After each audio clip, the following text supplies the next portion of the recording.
At the moment, there's some controversy in the Diablo Immortal community related to clans, the Valor Badge system, but Blizzard might actually be addressing and fixing this with incentives to actually stay within the good clan. If you're not familiar with what I'm talking about, we're going to break down all of that information in this video right now. Let's get going with what could be coming to the game and some information we have available. So if we go to the front page of the Diablo Immortal Reddit, pretty common here, the badge mechanic is killing clan communities, please fix. There's quite a bit of discussion here. I'm not going to read all of this, but essentially what this is and what people are complaining about, and this is fairly highly posted in Where They Would Go, etc., all that. If you actually look in the game right now, there's the Deeds of Valor. Now, I've explained this prior, but I need to explain this again for the people that may not have seen those ones. There are different badges in the game, and the badge for leading your own shadow clan is 12% life and damage. This is something, these badges are something for PvP, essentially. So this is the highest badge you can get as a shadow. Now, the highest badge you can get as an Immortal, meaning the actual Immortal, the one of the 300 Immortals, is the 20%.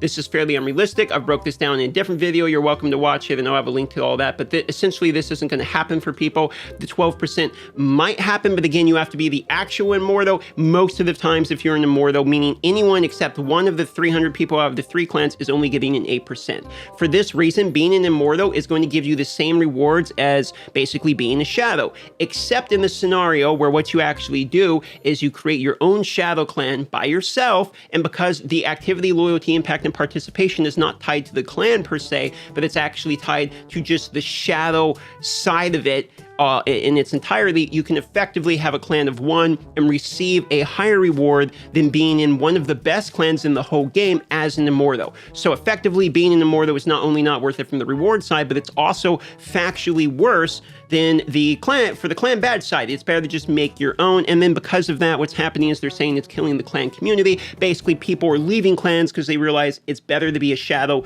than an Immortal and make your own clan, which is kind of funny, but also obviously probably not intended. Now, there is actually something coming to the game which I believe is going to solve this, not because they're changing the mechanic, but because they're adding incentive to the clan system to make it where it's more important to be in a clan with other people or a stronger clan. So let's dig into that and talk about if it's going to fix the problem.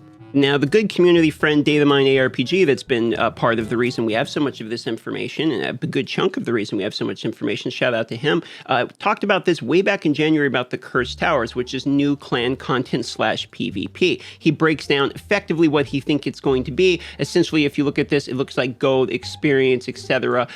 Slowly drift, and you get these bonuses basically for being in the clan that owns towers. And you may remember the Chinese version of this Season 11 Battle Pass mentioned that on March 30th, we were going to be receiving a new competitive PvP mode. Now, the data miner sent me a chunk of information which I've copy-pasted to an easier-to-read piece here. What you're going to notice is a couple of bits here, but let's start from the beginning. There are 3 stages of the Cursed Tower each season. So he found some Chinese information basically on the Cursed Towers and then translated to English. That's where we're getting this here. So 3 stages of each season, with each stage unlocking a new zone. Season resets at 8 p.m. on the first Saturday after the stage 3 begins. The number of towers available for initial claim depends upon the number of active clans on the server. So we don't know if it's 1-to-1 ratio or something, but there's probably a tower for each clan that we're going to be competing over. Okay, keep in mind this is mostly data mined, a little bit of Chinese translation, so there's always the error in translation, etc. I like to just be very clear about that in case something's inaccurate. All towers are reset with the end of stage 3 along with the active zones. The season begins with the first zone unlocked at 8:01 p.m. Towers in the locked zone cannot be claimed or challenged. They can be viewed. So there is claim and challenging that you can do, I believe, as a clan, because we do know from the roadmap of 2023 that improvements to clans, in-game social features, and gameplay is one of the things they're saying, while they're also introducing a new competitive mode. These could be one and the same. This could be an improvement for clans, and it could be a clan competitive mode. That's what it's looking like it's shaping up to be.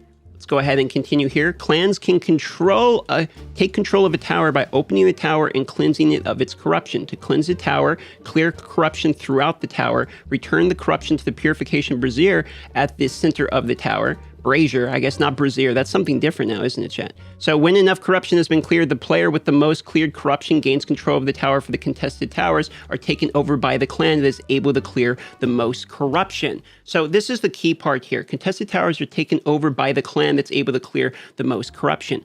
Well, why is that in there? Well, because there's probably multiple clans trying to clear the corruption in order of a PvPvE type of mode in order to see who can clear it the fastest to gain control of the tower in order to gain these passive bonuses. That's what the picture, it's a little blurry right now because we have these little bits of data. We have the roadmap 2023. We know there's a clan system coming. We have this Chinese translation. We have the data mine all the way back from January, etc. But it's starting to become a little bit more clear and in focus as it seems like it's a PvPvE type of thing which is the new competitive mode, because they didn't necessarily say a new competitive PvP mode. It's a new competitive mode, and they do say the new clan updates are coming. So what overall is my point about the badge system for this?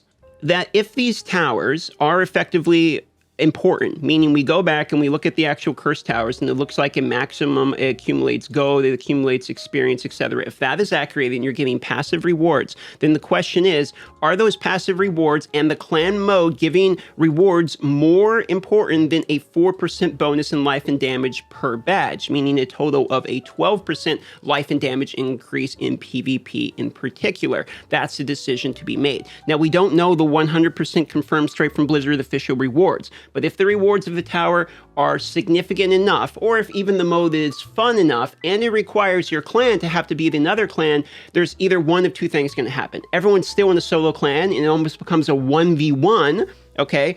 Or the option is everyone starts getting the stronger clans in order to make sure they're the clan that dominates to get the tower, they get the passive resources. This could be a way to like keep up with server Paragon level, get the gold you need daily, etc., with lightly playing if you're becoming more casual. So it is something that is an argument to be made that maybe the badge system will be fixed. As it stands currently, the badge system is definitely a problem. It is in fact killing clans. People will leave to do their own 12%, and we've seen that across basically all servers. Now, because the major update is being released, it looks like on March 30th, you have effectively about 20 days from the posting of this video in order to make the decision for yourself. Do I want to stay in a solo clan, or do I want to start actually finding a clan that maybe we can all work together when this update comes out? It does look like clan is getting a little bit more of a focus, so that is a gamble for you to decide for yourself. I'd also like to take this opportunity to point out the reason this badge problem is even a problem to begin with is because being an Immortal is not worth your time and effort. The reward to time and effort ratio is not good enough, meaning that people would be willing to take just an 8% badge instead of the 12% badge if that meant they could be part of the Immortals and receive something that was worth their time. A large chunk of the reason a lot of these issues are even arriving is because the whole point of the game, the Shadow Psycho system, is broken, because when you're at the top and being an Immortal, it is basically like an EP size thing, or I'm better than you type of thing, or you just want the cosmetics, or you just like being the Immortal for any reason. And there's the Keon's Ordeal, which will give you, a few more legendary crests, but it's not actually effectively worth your time and effort for the majority of players. And for that reason, we're running into these problems where people are instead deciding to min-max the time and effort they have. So the clan system that's upcoming in the update may not fix this badge problem, but it may. If it doesn't, Blizzard, we can still fix this badge problem by making the Immortal actually worth it, so that way people are in clans and trying to become the Immortal. No person is going to become an Immortal clan in a clan of one. You need a whole team, but at the moment, we're not incentivizing people to actually create a team because the cycle is broken. That's currently my feedback on the system, and let me know what you think about that.